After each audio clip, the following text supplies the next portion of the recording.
मम्मा ये अमरूद तो बहुत मीठा है, आप कहाँ से लाई है ये अमरूद? वो मोटी चोंच वाला तोता बैठा खा रहा था ये अमरूद, मैं पीछे से गई और छीन कर भाग गई।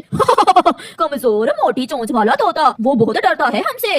दूसरे दिन हरियाली तोती और मिठू तोता नदी की तरफ जा रहे थे कि रास्ते में एक पेड़ पर बैठा हुआ जग्गू कौवा आवाज लगाता है, तोता तोता मोटी चोंच वाला तोता, मोटी चोंच वाला तोता। ये सुनकर गुस्से में तोता और तोती वहाँ आते हैं। शर्म करो बच्चे, बड़ों से कोई ऐसे भी मजाक करता है? अगर अब कहा तो मैं बहुत मारूंगा तुम्हें, चलो भागो यहाँ से। मोटी चोंच वाला तोता, मोटी चोंच वाला तोता।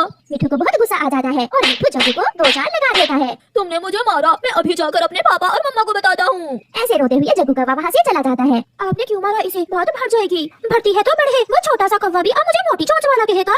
मम्मा मम्मा उसने मुझे मारा, उसने मुझे बहुत मारा है। मेरा बेटा, मेरा जग्गू चुप कर जा। बेटे किसने मारा है तुम्हें? उस मोटी चोंच वाले तोते ने। क्या उस मोटी चोंच वाले की इतनी हिम्मत है कि मेरे बेटे को हाथ लगाए? चलो अभी मेरे साथ। गोरी जग्गू को साथ लेकर नदी की तरफ जाती है। तुम यहाँ बैठे हुए हो और उस मोटी चोंच वाले ने तुम्हारे बेटे को मारा है। किसने? मिठू ने? मिठू ने मारा है मेरे जग्गू को? हाँ पापा जी, उसने मेरे यहाँ यहाँ मारा, यहाँ भी पंख पर मारा उसने। मैं अभी पूछता हूँ उससे जाकर। आप घर चले, मुझे डर लग रहा है। मैं डरने वाला नहीं हूँ, मैं देख लूंगा जो भी होगा। आपको मेरी कसम, आप मेरे साथ घर चलें। फिर हरियाली अपने पति को घर ले जाती है। खोलो खोलो दरवाजा, मैं कहता हूँ दरवाजा खोलो। कालू मिठू के दरवाजे को जोर जोर से धक्के देता है। नहीं, हम लड़ाई नहीं करेंगे, आप बैठे रहें, ऐसे वो और भी बिगड़ जाएगा, मुझे बात करने दो। मिठू हरियाली की एक नहीं सुनता और दरवाजा खोलकर बाहर आ जाता है। अगर वो छोटा सा बच्चा मुझे मोटी चोंच वाला कहेगा तो मार ही खाएगा। बड़ी चोंच वाले, बहुत बातें करने लगा है तू। कुछ सोचे बिना कालू कौवा डंडा मिठू के सर पर मार देता है, जिससे मिठू उसी जगह गिर जाता है और कालू वहाँ से भाग जाता है। नहीं मिठू, मेरे मिठू, उठो उठो मेरे मिठू। हरियाली हरियाली, अपना ख्याल रखना और मेरे आने वाले। ऐसा कहते हुए मिठू वहीं मर जाता है। हरियाली वहाँ बैठकर रोती रहती है। मैंने गुस्से में डंडा मारा और वो उसके सर पर लग गया। कालू कहीं जान से तो नहीं मार दिया उसे? वो गिर गया था और मैं भाग आया। चिड़िया भागी भागी कौवों के पास आती है। जालिमो, मार दिया तुमने उसे मार दिया। छोटी सी बात पर तुमने मिठू की जान ले ली, अब तुम भी नहीं बचोगे। सब पक्षी इकट्ठे होकर तुम्हें मार देंगे। रात हो जाती है। कालू मुझे डर लग रहा है, अब पक्षी हमें नहीं छोड़ेंगे। लड़ाई तक तो बात ठीक थी, तुमने उसकी जान ही ले ली। ये सब तुम्हारी वजह से हुआ है, ना तुम मुझे इतना गुस्सा दिलाती और ना ये सब होता। पापा, आपने उसे जान से क्यों मारा? मैंने भी तो उसे मोटी चोंच वाला कहा था, इसलिए अंकल मिठू ने मुझे मारा था। कालू अब हम रात के अंधेरे में ये जंगल छोड़कर भाग जाते हैं। मगर हम जाएंगे कहाँ? हम तुम्हारे मामा जी के पास चले जाएंगे। अगर हम यहाँ रहे तो पक्षी हम सबको मार देंगे। फिर आधी रात को कौवों का वो परिवार जंगल छोड़कर दूसरे जंगल चला जाता है। हरियाली बहन शांत हो जाए, सब बहुत गुस्से में है। कबूतर भी, बुलबुल भी और चील दी ने भी कहा है कि सब मिलकर कौवों से बदला लेंगे। अब कोई कुछ भी कर ले, मेरा पति कहाँ लौट कर आएगा? मैंने उन्हें रोका था, मैंने उन्हें बाहर जाने से रोका भी था। हरियाली का दुख कम होने वाला कहा था, वो सारी रात रोती रहती है। ये सुबह सुबह कौन आ गया? दस्तक फिर से होती है। कालू, आप सब सुबह सुबह ही क्या हुआ? सब ठीक तो है ना? मामा जी, हमसे खून हो गया है, हमें कुछ दिन आप अपने घर में रख लें। खून? किसका किसका खून कर दिया है तुमने? मिठू तोते से लड़ाई हो गई थी। कालू ने गुस्से में डंडा मारा जो उसके सर पर लग गया और वो वहीं मर गया। किसी की जान लेकर तुम यहाँ आगे हो ताकि सब पक्षी मेरे दुश्मन बन जाएं। आप यहाँ से जाएं, मैं आपको अपने घर में एक मिनट के लिए भी नहीं रखूंगा। कालू का मामा दरवाजा बंद करके घर चला जाता है। सुबह सुबह ही सब पक्षी इकट्ठे होकर कौवों के घर जाते हैं। वो भाग गए हैं। मैं पहाड़ों की तरफ देखती हूँ और तुम सब घने जंगल में। उन दुष्ट कौवों को सजा जरूर मिलेगी। सब पक्षी कौवों को ढूंढ रहे थे। वो सब बहुत गुस्से में थे। लाल तोता तो हाथ में डंडा उठाए हुए था। मेरा भाई इसी जंगल में रहता है, हम मेरे भाई के पास चले जाते हैं। फिर वो सब गोरी के भाई की तरफ जाते हैं। मुझे सब मालूम हो गया है, ये बात जंगल में आग की तरह फैली हुई है। सब डंडे लेकर तुम्हें ढूंढ रहे हैं। तुम्हारे साथ मैं मरना नहीं चाहता। भाई, वो हमें मार देंगे। मेरा जग्गू, मैं अपने जग्गू को मरता नहीं देख सकती। ये सब पहले सोचना था, किसी की जान लेते हुए तुम्हें जरा खौफ न आया। आप सब जाएं यहाँ से। कोई भी उन कौवों को अपने घर रखने के लिए तैयार न था। वो भटकते रहते हैं। वो कई दिन छुप छुप कर गुजारते हैं, भूखे प्यासे, कभी यहाँ तो कभी वहाँ। रात के अंधेरे में वो परिवार एक सूखे हुए पेड़ पर बैठा हुआ था। जिंदगी में कितना सुकून था, घर था, खुशियाँ थी, भोजन था और सब हमसे डरते भी थे। कोई है, छुप जाओ, सब छुप जाओ। वो झाड़ियों में छुप जाते हैं। चील, लाल तोता, चिड़िया, कबूतर वहाँ से गुजर जाते हैं। उन सब के पास डंडे थे। हम नहीं बचेंगे, एक ना एक दिन तो वो हमें ढूंढ ही लेंगे।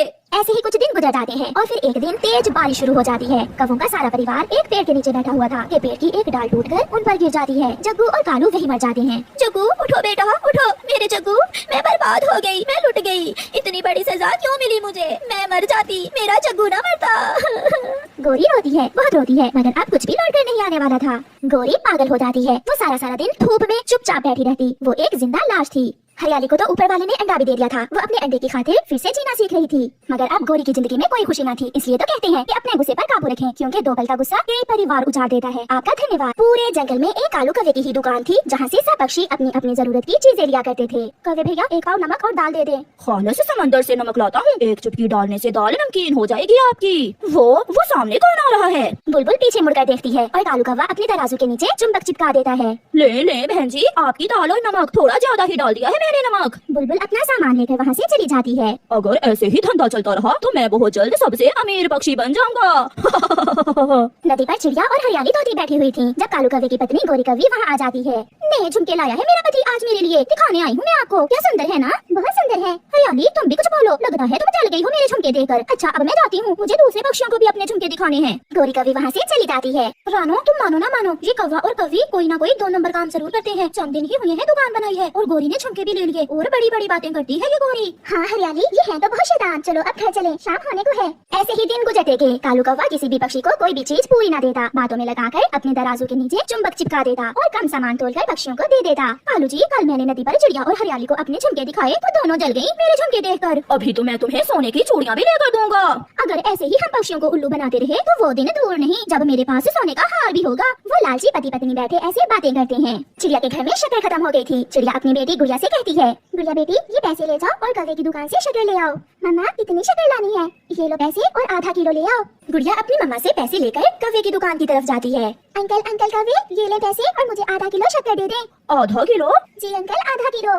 वो सामने जो पेड़ है वो बहुत पुराना पेड़ है। वो सामने वाला अंकल? गुड़िया जब अपना मुंह दूसरी तरफ करती है तो कौवा अपना काम दिखा देता है और अपने तराजू के नीचे चुंबक चिपका देता है। गुड़िया शक्कर लेकर वहाँ से चली जाती है। गुड़िया बेटी, सच सच बताओ, आपने इन पैसों में से कुछ चीज तो नहीं लेकर खाई? ये शक्कर मुझे आधा किलो से कम लगती है। नहीं मम्मा, सच में मैंने तो कुछ भी नहीं लिया, मैंने तो सारे पैसों की शक्कर ली है। मुझे ऐसे ही लगा होगा, महंगाई बहुत हो गई है ना इसलिए। कौवे बेटा, ये चावल मैं कल ले गई थी तुम्हारी दुकान से, इसमें कंकरियां हैं, रखो अपने चावल, मैं नहीं लूंगी ऐसे चावल। बूढ़ी माँ जी, चलती बनो यहाँ से। क्या सबूत है कि तुम ये चावल मेरी दुकान से ही लेकर गई थी? इस उम्र में झूठ न बोलो। बेटा, मुझे क्या जरूरत है झूठ बोलने की, आप खुद देख लो, इसमें चावल कम और कंकरियां ज्यादा हैं। जाओ माँ जी, मुझे तंग न करो, ये चावल मेरी दुकान के नहीं है। बुढ़ी फाख्ता रोती हुई वहाँ से चली जाती है। बेड़ा गर्क हो इस कौवे का, जो माल में मिलावट करता है, इसे जरूर सजा मिलेगी। चाचा कबूतर कौवे के पास आता है। कालू जी, बड़े खुश नजर आ रहे हो, लगता है धंधा ठीक चल रहा है। हाँ चाचा कबूतर, बहुत मेहनत करता हूँ मैं, मुझे 1 किलो घी दे दो। और सुनाओ चाचा कबूतर, तुम्हारी पत्नी कैसी है?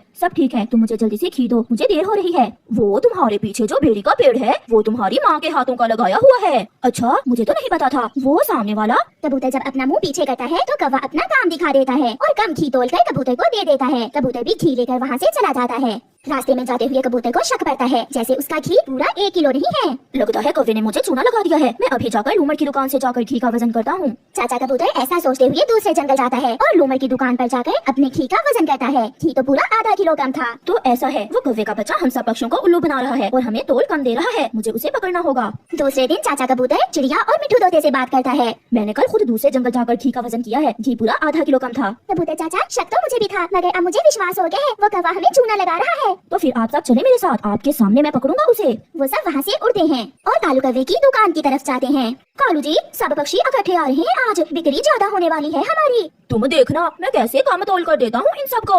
कौवे जल्दी से हमें 1 किलो चावल दे दे। इतनी भी क्या जल्दी है आप सबको? वो देखो पीछे मोर है, मोर।